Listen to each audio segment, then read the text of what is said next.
नमस्कार, रूबरू में आपका स्वागत है। मैं विश्वेंदु जयपुरिया। राजनीति, इसे लेकर लोगों में अच्छा खासा आकर्षण रहता है। शायद ही ऐसा कोई होगा जो एमपी और एमएलए नहीं बनना चाहता है, पर सच कहूं तो राजनीति की राह बहुत कठिन है और इसे अच्छे से कोई अगर जानता है तो वो नेता जो सालों से काम कर रहे हैं पर उन्हें बदले में कुछ भी हासिल नहीं हो पाता है। आज मेरे साथ स्टूडियो में जो शख्स मौजूद है वो पिछले 30 साल से राजनीति में सक्रिय हैं। उन्होंने काफी अपना खून पसीना बहाया है, लेकिन उन्हें वैसी सफलता नहीं मिल पाई जिसकी वे भी आशा रखते हैं। तो आइए बात करते हैं भाजपा के वरिष्ठ नेता बटेश्वर प्रसाद मेहता से। बटेश्वर जी, आपका बहुत बहुत स्वागत है आवाज डेली हंसी टीवी के इस कार्यक्रम में। सबसे पहले जानना चाहेंगे कि राजनीति में आपकी शुरुआत कब और कैसे हुई? राजनीति में मेरी शुरुआत हमको प्रेरणा मिला अपने पिताजी से। हमारे पिताजी फ्रीडम फाइटर थे, श्री रामेश्वर महतो जी, अभी नहीं रहे, और उन्होंने हमारे यहाँ विनोबा भावे भी गए, केवी साइज के साथ उन्होंने राजनीति किए थे और हमको प्रेरणा मिला कि हम समाज का सेवा करें। और 81 से हम सक्रिय राजनीति में आए। 81 में हम युवा कांग्रेस के प्रखंड के अध्यक्ष बने और तब से लगातार संघर्ष करते रहे समाज के हित में, चाहे वह शिक्षा के क्षेत्र में हो या क्षेत्र का बिजली हो, रोड हो, पानी हो, पुल हो, पुलिया हो, इन सब मुद्दों को हमने उठाते रहा, चाहे किसान की सवाल हो, सिंचाई की व्यवस्था हो। और इस संघर्ष हमने करके समाज में अपना एक नाम स्थापित किया, जो गांव गरीब गुरबा के आवाज़ बन करके लोगों का सेवा हमने आज तक किया है। आपने कहा कि आपने हर मुद्दे पर संघर्ष किया है, चाहे रोड हो, सड़क, कुछ भी हो, कोई भी पेयजल हो, बिजली हो, कोई भी तरह का जनमानस से जुड़ा कोई भी मुद्दा हो, आपने संघर्ष किया, लेकिन वो सफलता हाथ नहीं आई जिसके आप आशा रखते हैं। ऐसा आखिर क्यों हुआ? देखिए, सबसे बड़ी बात है कि अभी का जो परिस्थिति है कि अभी राजनीति में वैसे लोग का प्रवेश हो गया है, पैरवी वाले, पैसे वाले, 2 नंबर धंधा करने वाले। शरीफ और इंसान की पूछ नहीं होती है, लेकिन मैं उसे घबरा नहीं रहा हूँ। मेरी इच्छा शक्ति जनता का सेवा करना और जनता का जो समर्थन आज भी मुझे मिलता है, हम काफ़ी उससे खुश हैं। विधायक, एमपी, एमएलए बनता है एक क्षेत्र का, लेकिन आज आपको मैं बता दूं कि पूरे राज्य ही नहीं, जब संयुक्त बिहार था उस समय भी लोग मुझे जानते थे कि बटेश्वर मेहता गरीब गुरबा के लिए आवाज़ है, चाहे वह हॉस्पिटल का मामला हो या शिक्षा का क्षेत्र में मामला हो। ये सभी का संघर्ष करके समाज को नया चौमुखी विकास करने के लिए संघर्ष करते हैं, इसके नाम से मुझे जाना जाता है। बटेश्वर जी, राजनीति में आप कह रहे हैं कि गलत लोगों का प्रवेश हो गया है। आपने भी कई पार्टियों को बदला है। कभी आप समता पार्टी में रहे थे, फिर जेडीयू में आए, कांग्रेस में भी रहे थे, भाजपा में रहे, भाजपा को छोड़ा, फिर भाजपा में आए, तो आपने भी कई पार्टियां बदली। ये जो पार्टियां आपने बदली तो इसकी वजह क्या थी? देखिए, परिस्थितियां बस पार्टियां बदली गई। जब हम युवा कांग्रेस के अध्यक्ष बने प्रखंड का, और हजारीबाग में भी हम युवा कांग्रेस के जिला के अध्यक्ष बने, तो मेरे साथ भी उस समय भी जो राजनीति करने वाले थे, राजनीति का एक माफिया गिरोह है, और माफिया गिरोह से तंग आकर के हमने सोचा कि पार्टी बदल करके अपना समाज का हम सेवा करें। तो हमने पार्टी को बदल कर 95 में हमने समता पार्टी में गए, माननीय नीतीश कुमार जी और जॉर्ज फर्नांडिस के नेतृत्व में। 95 में हमने चुनाव लड़ा मसाल छाप से बरकट्ठा विधानसभा से, और उसके बाद जो परिस्थितियां आई, भारतीय जनता पार्टी और जेडीयू समता का गठबंधन हो गया, और गठबंधन के चलते मुझे मौका नहीं मिल रहा था। तब मैंने सोचा कि जेडीयू में जा कर के अपनी हम संघर्ष करें। एक ईमानदार नेता नीतीश कुमार जी हैं, उनके साथ मैंने काम किया है, और मैं आज भी नीतीश कुमार जी का एक मानता हूं प्रेरणा स्रोत कि उन्होंने भी संघर्ष करके अपनी पहचान बनाया है। लेकिन परिस्थितियां बदली, और परिस्थितियां बदलने के बाद जब राजनेता को कि जनता का प्लेटफॉर्म, जब हम चुनाव नहीं जीतते हैं तब जनता का समुचित विकास नहीं कर सकेंगे, यह सोच करके हमने पार्टियां बदली, लेकिन हमें सफलता नहीं मिली। हम 2014 में चुनाव लड़े जनता दल यू से बरकट्ठा विधानसभा से, तो वहाँ हमने 18,500 वोट पाकर चौथा पोजीशन लाए। उसके बाद 19 में परिस्थिति बनी थी कि यहाँ गठबंधन से चुनाव लड़ा जाएगा, तो बरकट्ठा विधानसभा से वहाँ जेवीएम के प्रत्याशी जो लड़े थे वो चले गए थे भारतीय जनता पार्टी में। तो वो हमने बाबूलाल मरांडी जी ने अप्रोच किया कि आप गठबंधन में चुनाव लड़िएगा, तो हमने फिर कंगी छाप से चुनाव लड़े, और इस बार हमने 35,000 वहाँ की जनता ने वोट दिया, तीसरा पोजीशन पर लाया। लेकिन दोनों बार जो हमने चुनाव वहाँ लड़ा उसमें भारतीय जनता पार्टी की वहाँ हार हुई, 14 में लड़े तो अमित यादव विधायक थे, वो चुनाव हारे। अब 19 में हम चुनाव लड़े तो बीजेपी में चले गए थे जानकी यादव जी, उनको सिंबल मिला तो अपने दम पर हमने चुनाव लड़ करके तो वो मौका फिर मिल गया निर्दलीय को। इसलिए कि दोनों विधायक ने बरकट्ठा विधानसभा में कोई काम नहीं किया था। अगला बार हारने का कारण यही था अमित यादव जी को भी। और इस बार एक ऐसा परिस्थिति बनी कि वो जो खड़ा हुए में भारतीय जनता पार्टी के लोग इनको मदद करके जिताया अमित यादव को। और आज भी बरकट्ठा विधानसभा की मूलभूत समस्याएं से भी वंचित है। मैं आपको एक उदाहरण देना चाहता हूं, छोटा सा उदाहरण। आज़ादी के 75वां साल बीतने जा रहा है।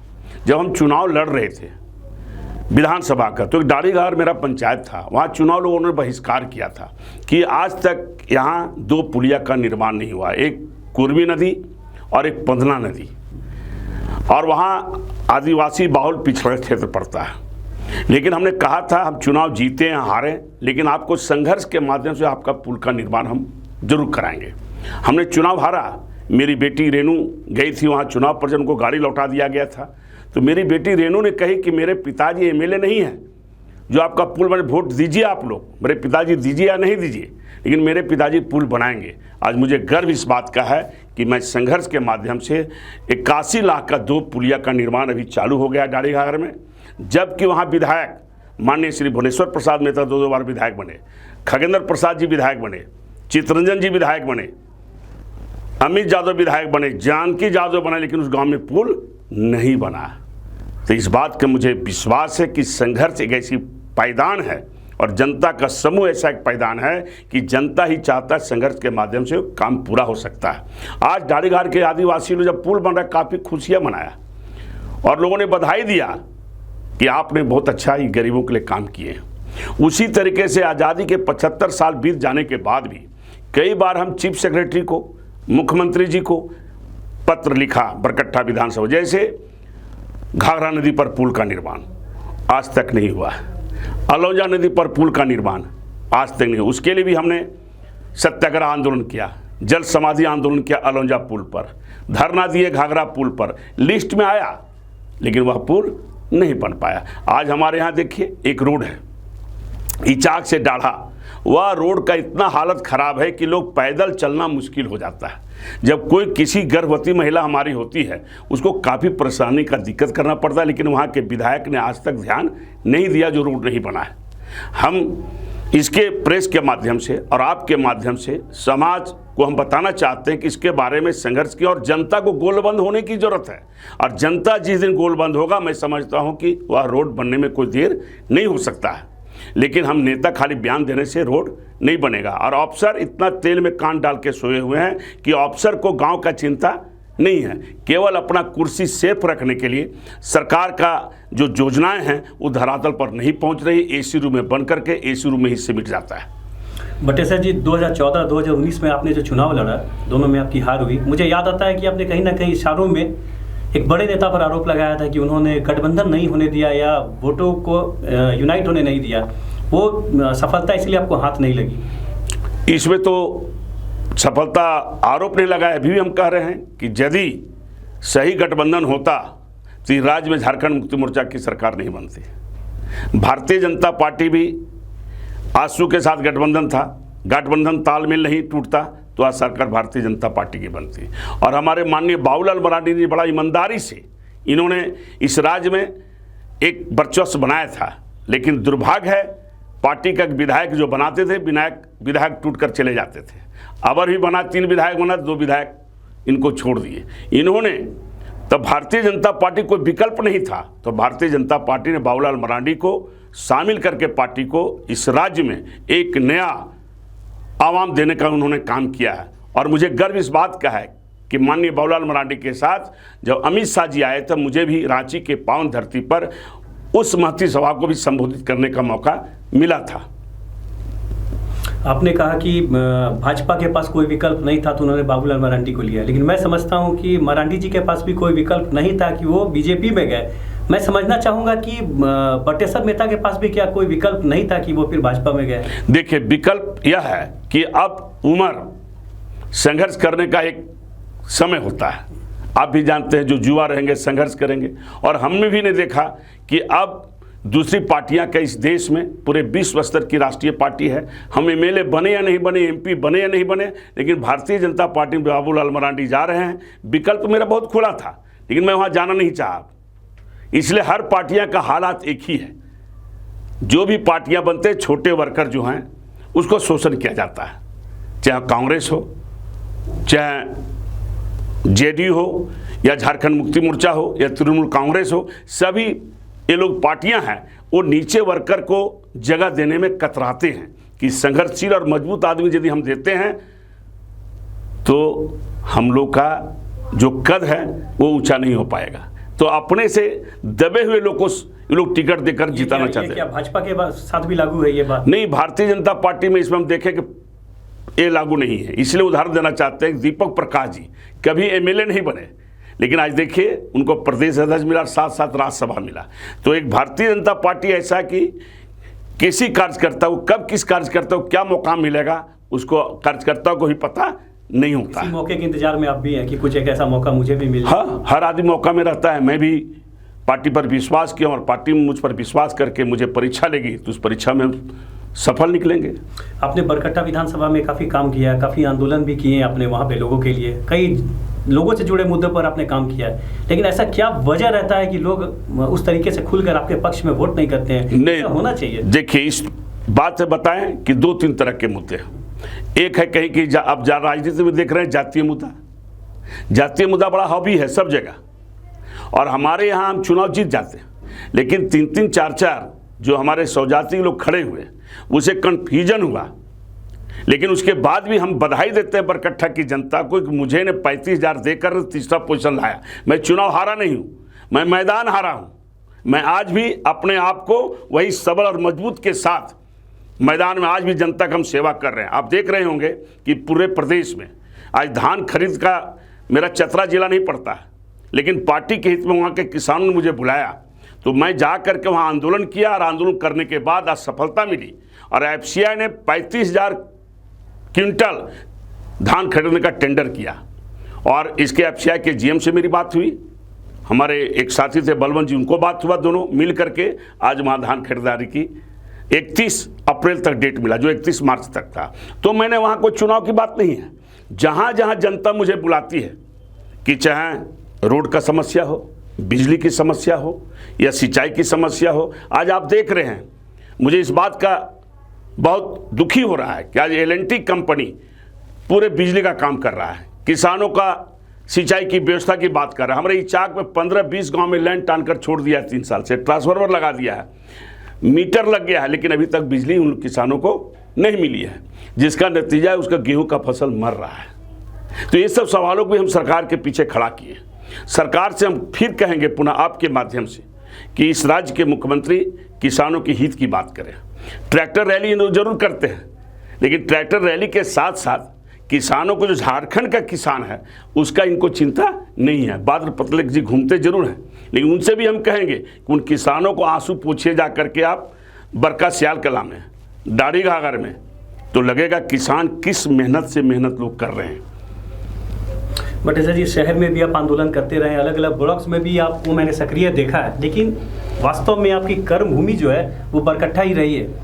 अब जब अमित यादव जो निर्दलीय विधायक है वहाँ से, वो भी बहुत कोशिश कर रहे हैं अपनी भाजपा में वापसी को लेकर, तो जब अगली बार चुनाव होगा तो जाहिर सी बात है कि फिर आपको टिकट मिलेगा नहीं, आपका जो उम्मीद है वो टूटेगा। देखिए, उम्मीद टूटेगा मेरा नहीं, इसलिए नहीं टूटेगा कि वहाँ बीजेपी दोनों बार मेरे चुनाव लड़ने से हारा है।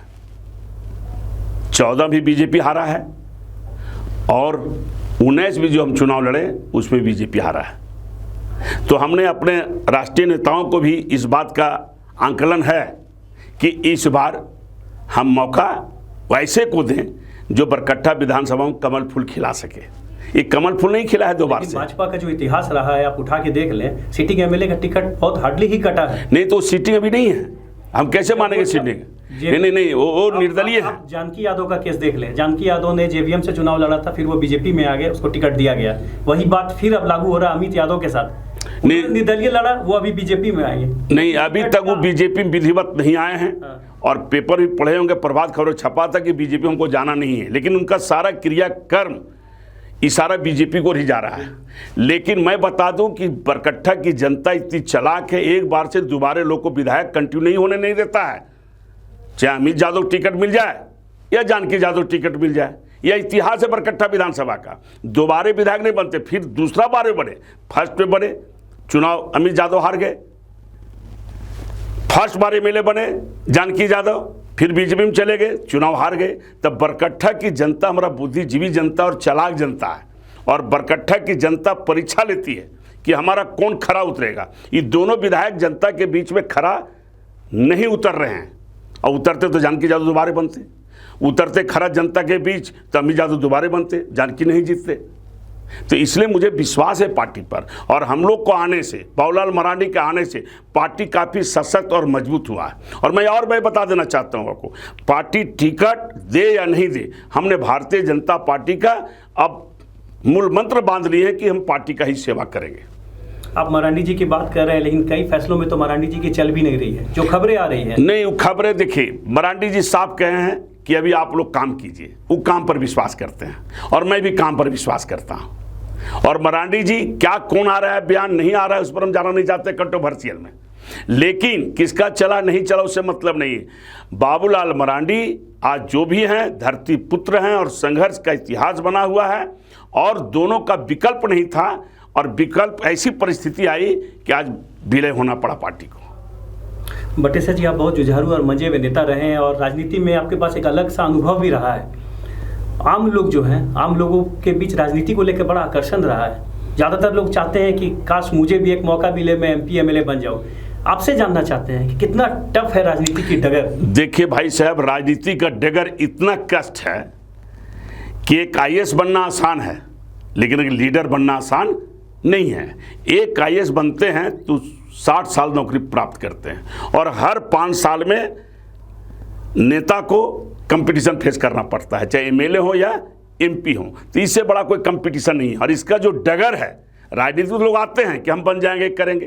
राजनीति में बहुत तरह के लोग आते हैं, कुछ अपने पैसा बचाने आते हैं, कोई उसे बन गए तो अपना धंधा बचाने आते हैं। तो राजनीतिक एक सेवा अब नहीं रहा, इस सेवा से राजनीति नहीं कर रहे हैं। जो लोग राजनीति से सेवा कर रहे हैं उनके फायदे के लिए आ रहे हैं, अपने फायदे के लिए आ रहे हैं।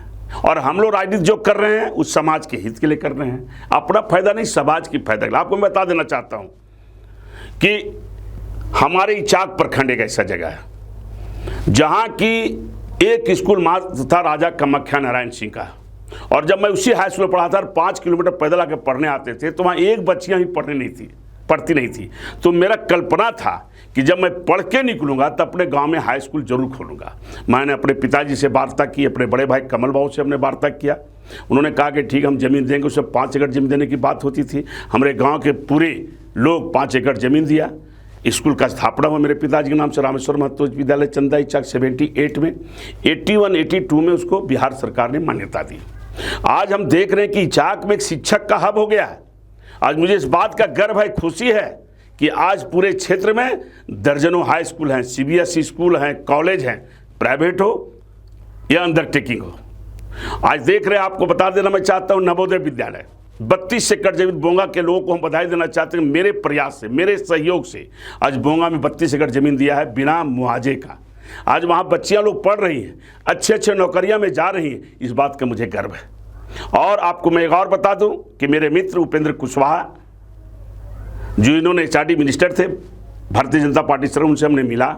मात्र 40 बच्चा का एडमिशन होता था नवोदय में, और रामगढ़ जिला का नवोदय नहीं था, वो भी बच्चा ही होता था। तो यहाँ के बच्चा का कोटा कट जाता था।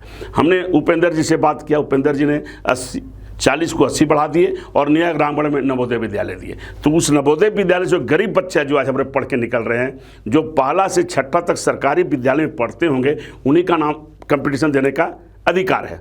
और जो बच्चा उसमें एडमिशन होगा उसकी पढ़ाई में 1 रुपया गार्जियन को नहीं लगता है, टोटल केंद्र सरकार वहन करती है। तो मुझे इस बात का खुशी है कि आज हमारे यहाँ के बच्चे एक से एक जगह में जा रहे हैं। एक कंपटीशन का भावना जगह है।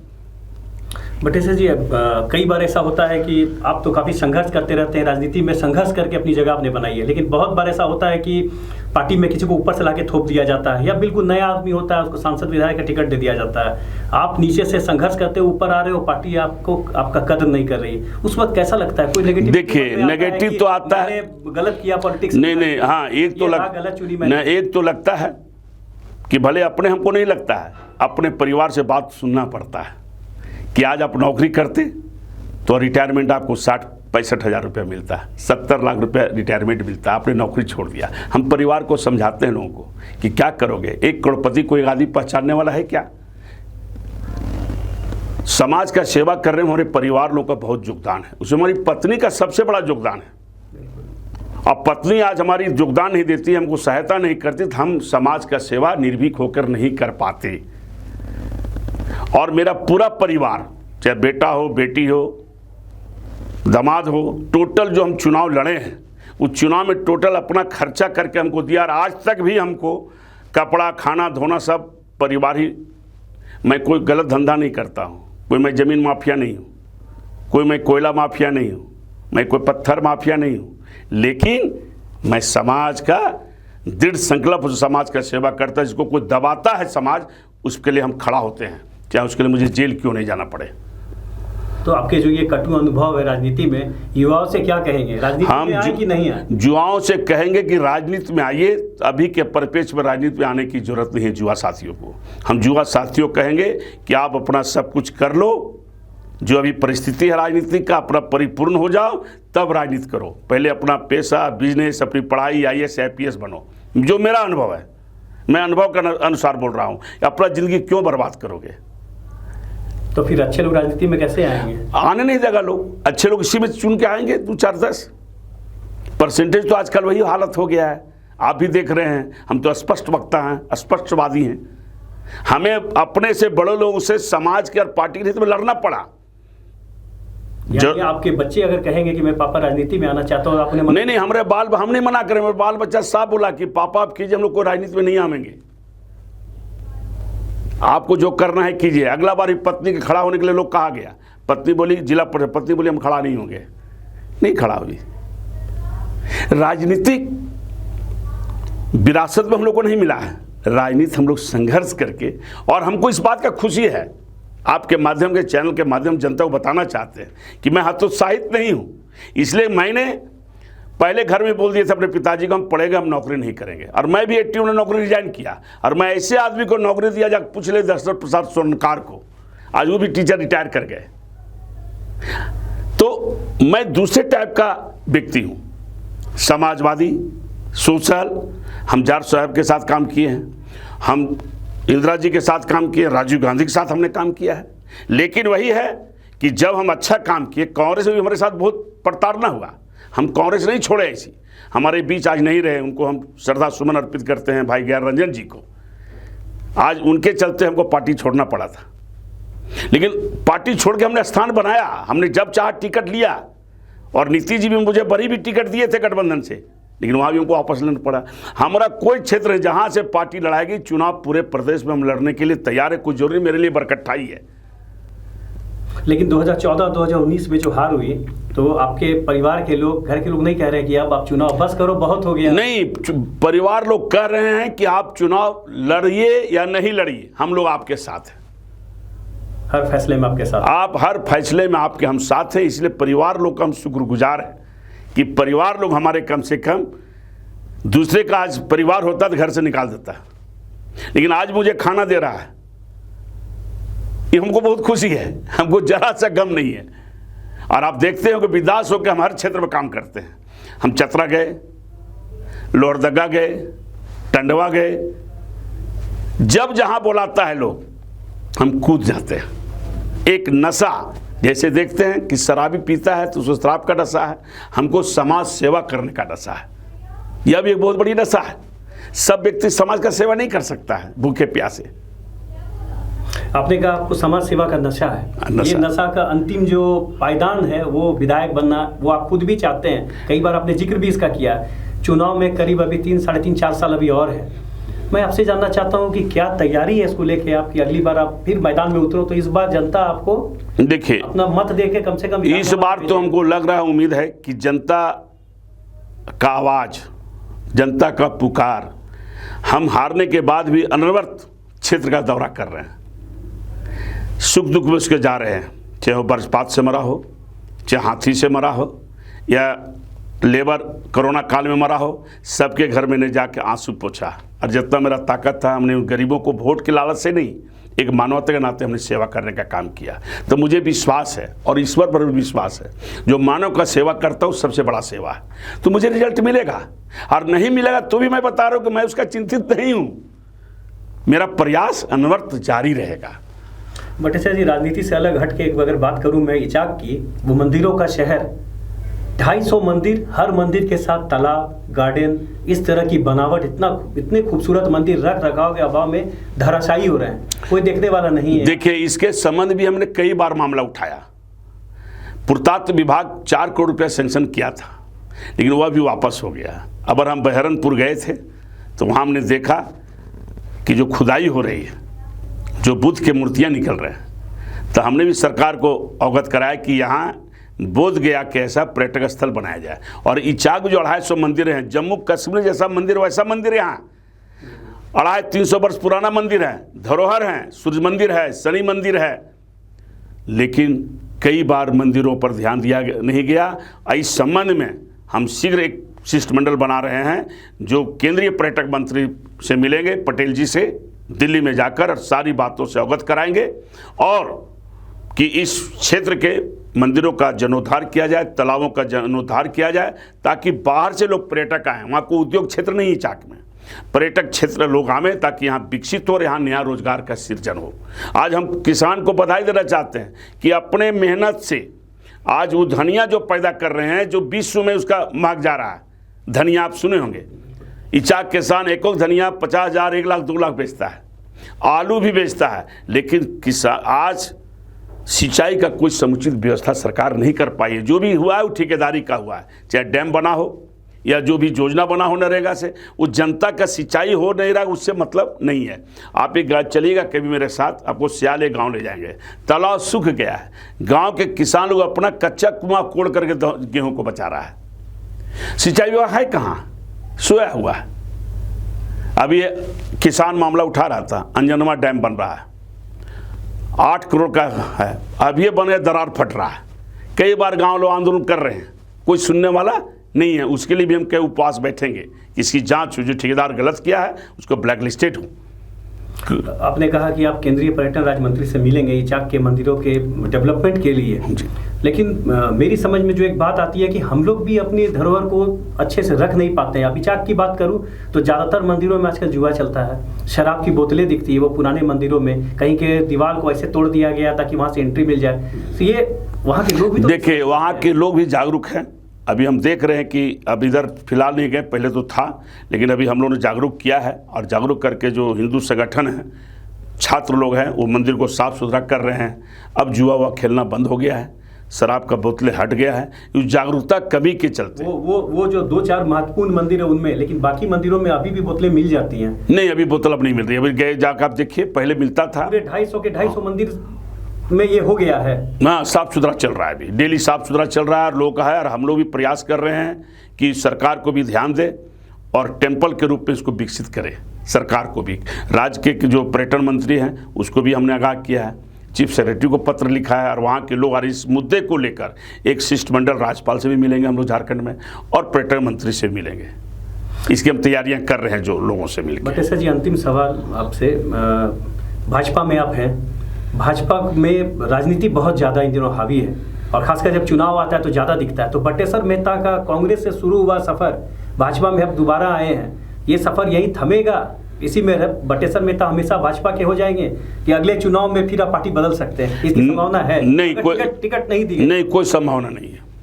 हम पार्टी में हैं और एक सिपाही के रूप में पार्टी का सेवा करेंगे। यानी अगर आपको टिकट नहीं मिला तो भी हम सेवा नहीं लड़ेंगे? नहीं लड़ेंगे, ये तय हो गया? तय हो गया। तो ये थे हमारे साथ बटेसर प्रसाद मेहता, बहुत साफ गोई से इन्होंने सारी सवालों के जवाब दिए। अगली बार फिर मिलता हूँ किसी ने अतिथि के साथ। धन्यवाद, नमस्कार।